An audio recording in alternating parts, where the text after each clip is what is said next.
Welcome to the Toastmasters Podcast, the official podcast of Toastmasters International.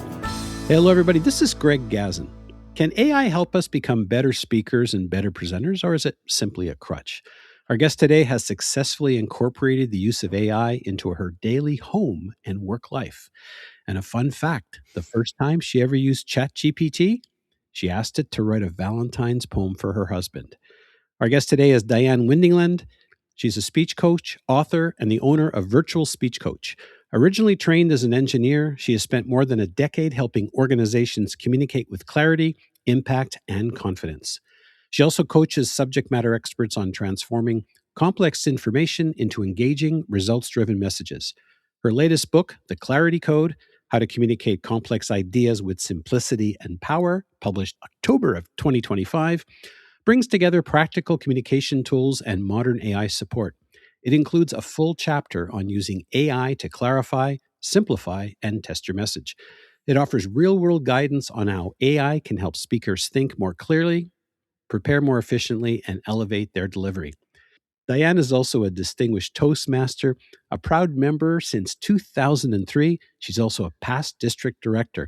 She belongs to two clubs, Frankly Speaking in Spring, Texas, and also Power Talk Toastmasters, an online hybrid club based in Minnesota. Diane is also a regular contributor to the Toastmaster magazine, and of course, also an early adopter of AI technologies, having written an article entitled AI Strategies in Public Speaking, 4 Ways to Use Artificial Intelligence in Presentations. And that was back in July 2023 in the Toastmaster magazine. Now, of course, AI has evolved, but her concepts that she shares are still applicable today. Coming to us today from Spring, Texas, a suburb of Houston, Diane Windingland, welcome back to the Toastmasters Podcast. Well, thank you, Greg. I'm excited to be here today.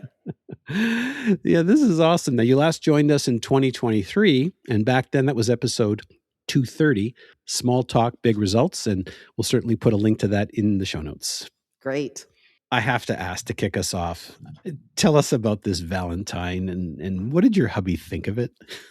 Well, I actually found the poem. The prompt I had written was create a poem for my husband on Valentine's Day that refers to scuba diving. It came up with a 4-stanza poem. I'll just give you the first line. My love, my life, my scuba diving king. Yes, it was very schmaltzy. And I even had Doll-E at the time create a visual of people scuba diving, gave it to him for Valentine's Day, and he thought it was really very sweet. And then he started using ChatGPT to write poems for people on their birthdays. Now, for some of us, it's become a novelty. For some, it's a very important tool. Before we get into some of the nitty-gritty and some of the details, I really need to address this elephant in the room. Is using AI a crutch, and does it take away from authenticity? Well, it can be a crutch and it can take away from authenticity. It depends on how you use it. And like any new technology, people can be very skeptical at first. I remember when I was in middle school, it was considered cheating to use a calculator to solve math problems or science problems. Nowadays, you're expected to be able to use a calculator or a computer. It's not considered cheating. It's simply a tool to help you do something more efficiently, get better results, maybe a little more quickly. It depends on how you use it. Obviously, you were an early adopter. In fact, the article, I went back and read the article. I recall the article from 2023, but I went back and read it, and I realized that it's still all very relevant today. So I'm really curious, maybe share a little bit about the concepts in the article and tell us a little more about how you use AI. Sure. There were 4 main concepts in the article. One was to streamline your research and content creation so you can ask questions, find out a little bit more about a topic, and then brainstorm for some content ideas. And I've taken it much further than that. The other concept after that was designing slides in minutes where you can use, and I was using PowerPoint as an example. There's a designer that you can click on within PowerPoint, and it will give you different options so it can look much more professional than maybe you would have come up on your own. You can create unique images. At the time I wrote the article, I had used an image generator such as DALL-E. Now you can do it right within the AI tool such as ChatGPT. And I will say it is, sometimes the results are very funny. I had inputted a picture of my husband and me to see some variations, and this was on DALL-E. We looked really goofy. There were fingers missing or an extra finger, or our faces just looked really strange and the eyes looked otherworldly. The final concept was to get speech feedback.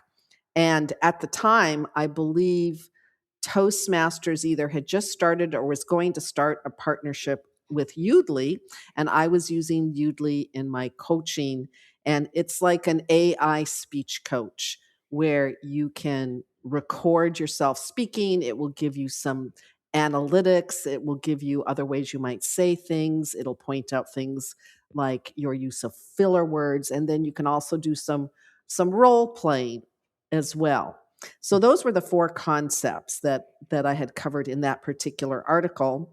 Since then, I have used AI in many different ways. I primarily use ChatGPT, partly because that's what I started with. I've been generally pleased with the results.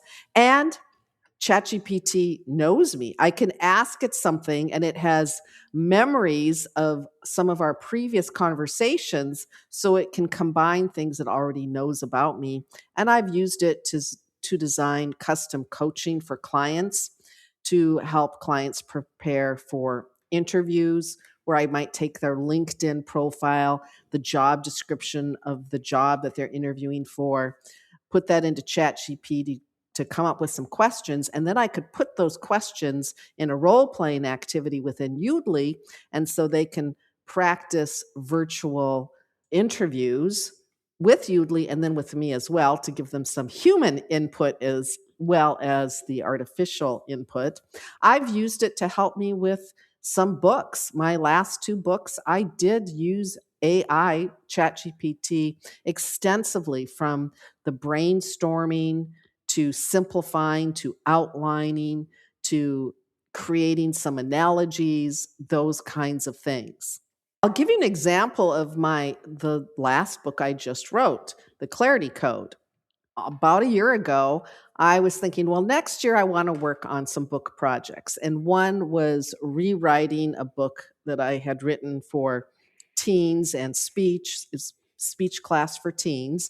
And the other was, I didn't know. I wanted something, a new book.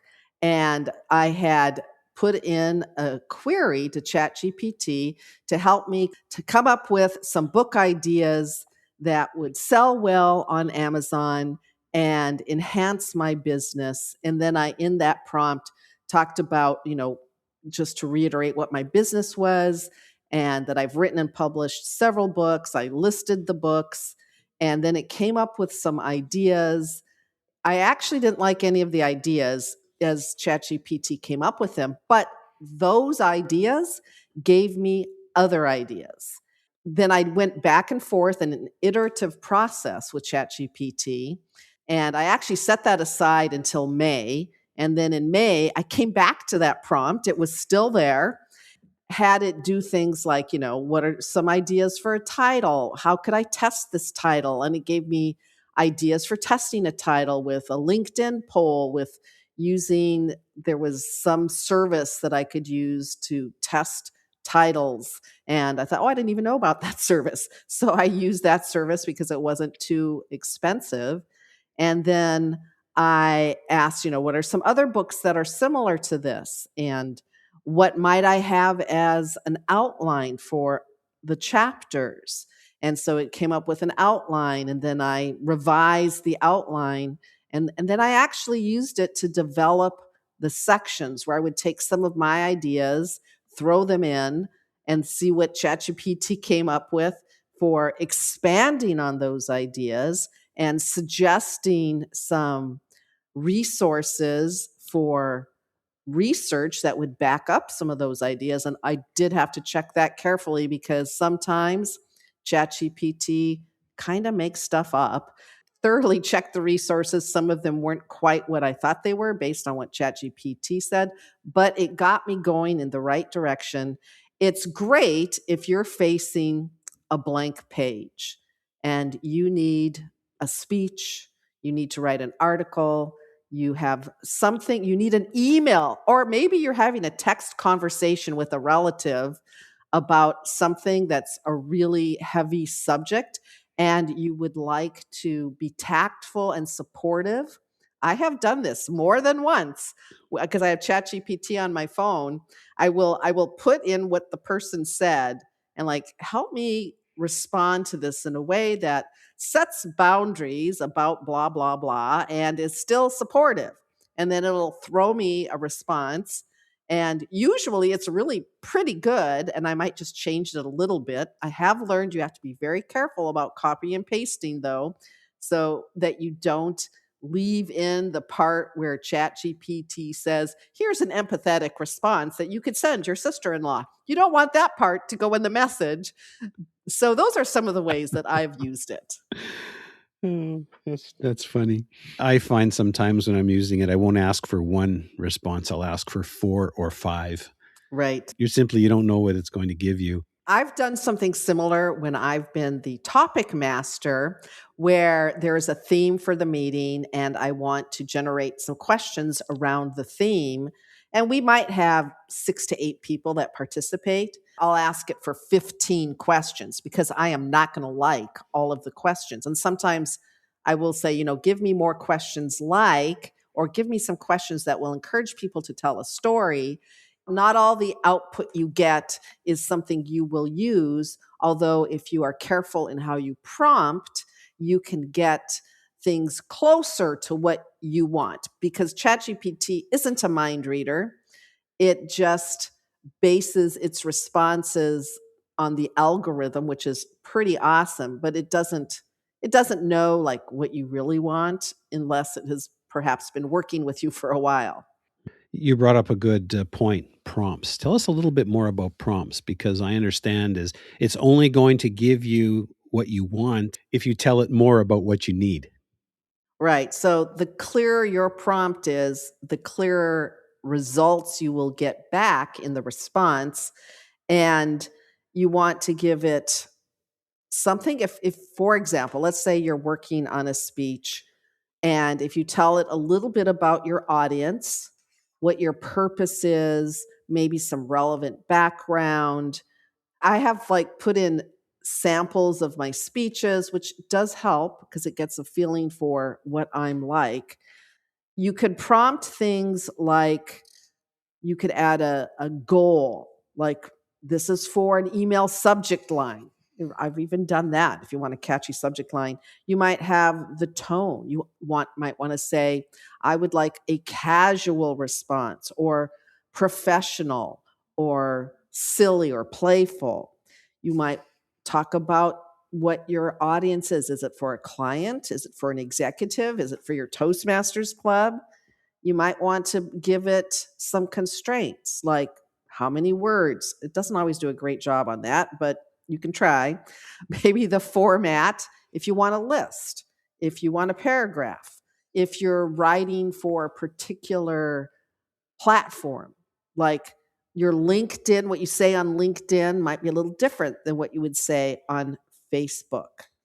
And there is within the ChatGPT, there's a pre-built GPT called Prompt Perfect, which I've only used occasionally. I usually just iterate back and forth with ChatGPT, but you could try that if you want to do that. You can ask for prompts like, so I'll give you an example. I had a prospective client contact me it was an organization that wanted me to perhaps work with some of their people.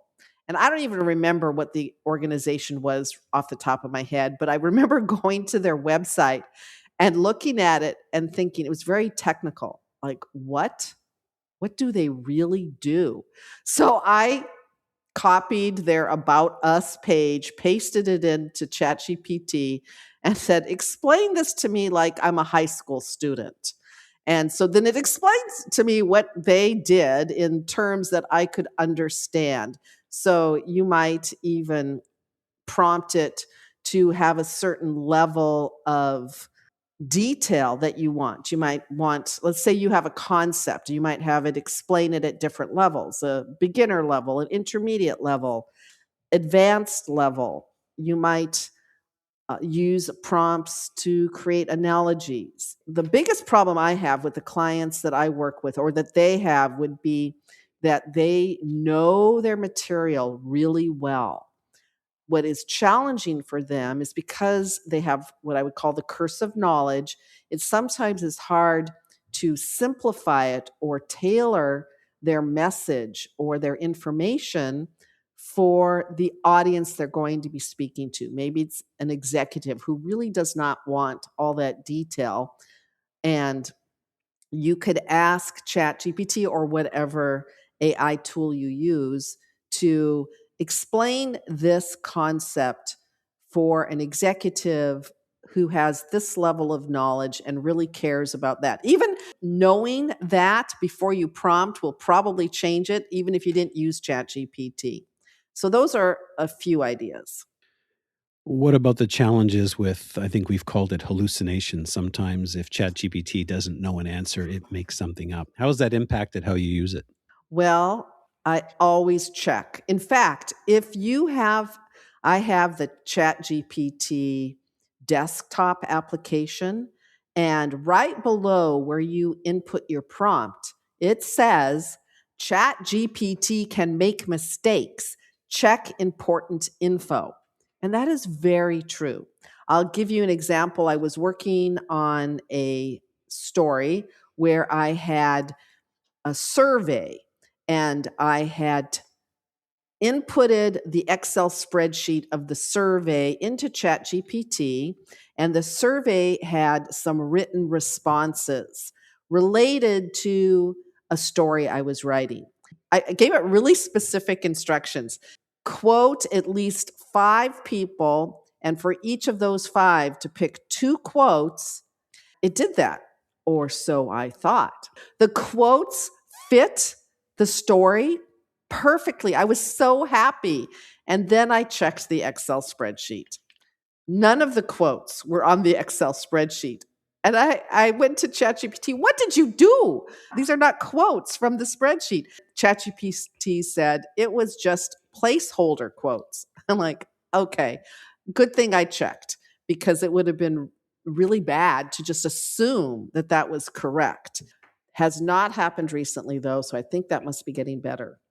I've come across ChatGPT offering up hallucinations itself, especially when I ask it very specific questions with answers that I know, including I said, who authored my book and who Oh, did the yes. illustration, and it was totally way out to lunch. But at the same time, I found it very, very powerful in terms of, you'd mentioned it, where you take something that comes from somewhere else and you want to see if you can capture the gist of it. In your book, in fact, the chapter that we referred to earlier on, using AI to clarify and simplify your message, I think that can be very, very powerful in terms of how it can benefit us as Toastmasters. Can you share a little bit about that? Sure. I have worked with several clients, and often they are not clear on their message when they're starting to work on a presentation. They want to include everything. And when you include everything, nothing rises as most important. So you can use AI. I use ChatGPT. So let's say you have a general topic. Your topic might be global warming or whatever it is. And maybe you're not an expert, but you want to talk about it. You might ask ChatGPT, what are the most important issues for this topic that would be of interest to, and then you could specify your audience, to a general audience that I could speak to as a novice in this area, and see what comes up for ideas. And then there's probably some that might stick out to you. And then you might even do a first draft. help me draft a 5 to 7 minute speech on this topic with this viewpoint, with this audience, see what it comes up with. Now, I would not say that's the speech you want to give, but it gets you going. And then you can have some back and forth. You might need to do a little bit of, you want to insert yourself, because ChatGPT might make up a story, but you don't want to use the made up story. You want to have like, so why is this topic important to me? What are some of the issues that might make it important to other people? And you could have some back and forth with that. You add in your own experience, you add in your own stories, and ChatGPT can help you polish those stories so maybe they flow better, or maybe you want to add an element of humor. And once in a while, ChatGPT comes up with things that are actually funny. Sometimes the humor misses. That's one way. If you're like at the beginning of creation of a speech, or if you have a speech and you're like, this is kind of missing the mark, and you could throw it into ChatGPT and ask it to act as your speech writing coach and make suggestions how this speech could be improved to enhance audience engagement. Or perhaps you want to add some audience interaction or activities, and see what it comes up with. It will be endlessly patient. It will be non-judgmental. The biggest challenge, well, maybe not the biggest, but one challenge is sometimes it's just too nice. I even had written AI, or ChatGPT is a far nicer coach than I am, because it just makes you feel really good. And I think they might be changing that a little bit, so it's not always agreeing with everything you say. In fact, you can ask it to disagree. What might a skeptic have as arguments against this idea, to try to find the other side? Has that ever come back with, what were you thinking? No, but sometimes the arguments are like, oh, okay, maybe that's not such a good idea after all. There are many people who find that ChatGPT is very rewarding to interact with. You mentioned its ability to generate ideas in terms of, sometimes you're looking for an example, or you're looking for a metaphor or a simile or an analogy, and it could churn out a few that you might find useful. Yes, some of them are silly, but you can have metaphors to explain a concept. You could have analogies, and you can ask, give me a metaphor for whatever your concept is, but then also consider your audience. Give me a metaphor for a concept that would resonate with, let's say you have an audience of teenagers, or with CEOs, or general public, like a Toastmasters club. How would you attribute, if you're using something like that generated from ChatGPT? I wouldn't. I don't think you need to tell people when you've used a calculator to help you do something, or spell check on a document. Now, if you simply cut and paste completely without revising, well, that's probably not the way to go. You may have to disclose it depending on how you're using the material. But generally, if you are just using AI as an assistant, a clever patient assistant that can help you brainstorm, polish, simplify, or expand something, I think you don't necessarily need to attribute it. I recently listened to a newer Toastmaster give a speech, and it became quite obvious that either he hadn't written it or it came from ChatGPT, because it just didn't sound like him. I saw someone give a wedding speech like that once. She pulled out her phone. I bet she was just reading off her ChatGPT app, but it can sound very generic if you don't have any of your own personal experience in there. It can tend to sound overly formal, with sentences not quite the way people would speak. And the tone can be wrong for the situation or for the person. It doesn't sound like them. Are there one or two better practices and perhaps a few things to avoid when it comes for someone using ChatGPT for their presentations or their speeches? Well, I would say, do use it for brainstorming. Do use it for organizing and outlining because it's very good at that. If you need some polishing, I had a speech I was working on that was a humorous speech about a year ago. I had taken parts of 3 different speeches that I wanted to put together under this one umbrella. And so I took those 3 speeches and I actually asked ChatGPT, what could be the overarching theme and how could I combine these? And it gave me an idea. And so then I went with that idea and then I started saying, I'd like to make this funnier. It's for a humor speech contest. And I uploaded the judging form. I said, here's what I'm going to be judged on. How can I make this funnier? And then I had some ideas, use the rule of threes, use, some other humor aspects. Then it came up with something. Not all of the humor landed that great. So I gave it at the club, this revised speech, and I got to see how humans reacted. It wasn't just me guessing. And then I thought, okay, I need to punch this up and I need to make it even more me than ChatGPT's suggestions. So go ahead, use it to help you get started, use it to help you polish, but you don't want to take it without putting anything of yourself in. Your speech needs to have some of your experience, some of why you care. You have to consider why your audience would care. If you have just what ChatGPT spits out, it will probably just sound very generic and not like what someone has written. You can use it to learn about a topic. Like, let's say you want to give a speech on something that you don't know a lot about. It can act as your tutor. You can ask it to act as your speech coach to revise something. And you can train it if you have some past speeches that you've written that are in your voice, like not really long sentences, that kind of thing. You can upload that to ChatGPT and say, I would like to write this next speech in the same style as these 3 speeches I've uploaded. And it will get much closer to sounding like you than if you hadn't done that. If you don't like something that ChatGPT generates, you don't have to use it.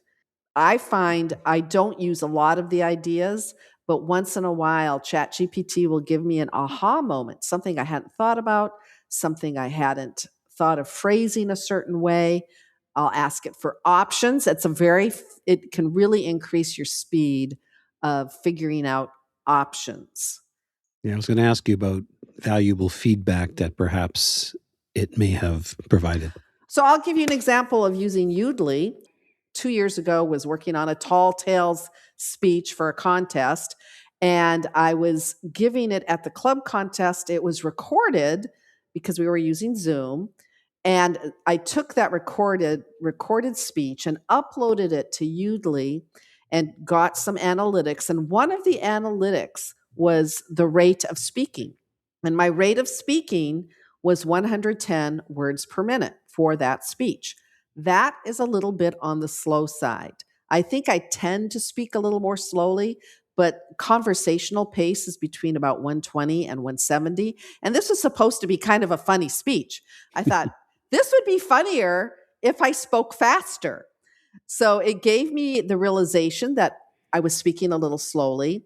And then using Udly, I practiced trying to speak faster. So I said, I'm going to increase my speed, like maybe 50%, which was ridiculous because then it was way too fast. At least that's what I thought when I was doing it. And then I listened to it. I'm like, yes, it is too fast. But you know what?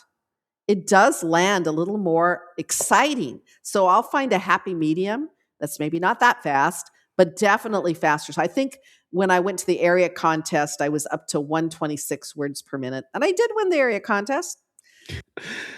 It's amazing because typical advice is usually slow down, never speed up. Yeah. Well, yeah. For me, for that type of speech, faster was better than the pace I was going. And I might not have noticed that if I hadn't had those analytics. Definitely. Udly can be very, very powerful. In fact, I did interview on another podcast, Varun Puri, who's one of the co-founders of Udly, and I'll certainly put that information in the show notes. And Diane, how about a couple of no-nos or things folks might avoid? The biggest thing is don't take the first output as the output you use as your own when you do a prompt, at least for speeches. Maybe for an email, that's okay. You need to add more of yourself to a speech. So don't just take what AI gives you and say, okay, this is what I'm going to go with. Make it your own. You have to mold the message that you started working on with AI. That would be the top don't, or maybe even a do, depending on how you look at it. And another don't would be don't assume ChatGPT is always right because it can make mistakes. It even tells you it can make mistakes. Well, that's certainly sage advice, Diane. And if you found this episode valuable, I encourage you to share this episode with your friends and family and fellow Toastmasters. You could probably even use AI to do it. You can find the Toastmasters podcast at toastmasterspodcast.com, toastmasters.org, Apple, Spotify. And don't forget to check out Diane's article, AI Strategies in Public Speaking, 4 Ways to Use Artificial Intelligence in Presentations. Yes, it was published in July 2023, but you'll certainly find the concepts still valid. And also, Victor David wrote an article called While Artificial Intelligence is Here to Stay, It's an Enhancement, Not a Replacement. And you can find that in the December 2024 issue of the Toastmaster magazine. Diane, before we go, perhaps you can tell us a little bit more about what you do and how people can find you. And I also understand you had written your blog post about using prompts. Yes. So what I do primarily is I coach and train subject matter experts to speak with clarity and confidence, sometimes getting over a little bit of fear of public speaking. The blog post you're talking about, I had created a companion of sort of a cheat sheet of prompts that you could try using on AI. And I used one of those prompts with the concept of Toastmasters to explain it to someone who didn't know much about Toastmasters. And it gave steps, it gave ways you could say it briefly. And I thought, this could be a great speech with a little bit of personal story included if you were speaking to a group about Toastmasters. But that was just one example of using prompts. It was in that blog post. The title of the blog post, I have it up here, Using AI to Build a Knowledge Bridge and Why the Prompt Matters. And that blog post you can find on my website, virtualspeechcoach.com. And that's how you can find me. You could also find me on LinkedIn. I think I'm the only Diane Windingland. And I'd love to chat with you. I do complimentary consultations as well. We'll certainly put that information in the show notes, including a link to your blog post. Diane Windingland, the one and only, thank you so much for spending the time to speak with us today. And congratulations on your new book and all the best for 2026 and beyond. Thank you. You too, Greg.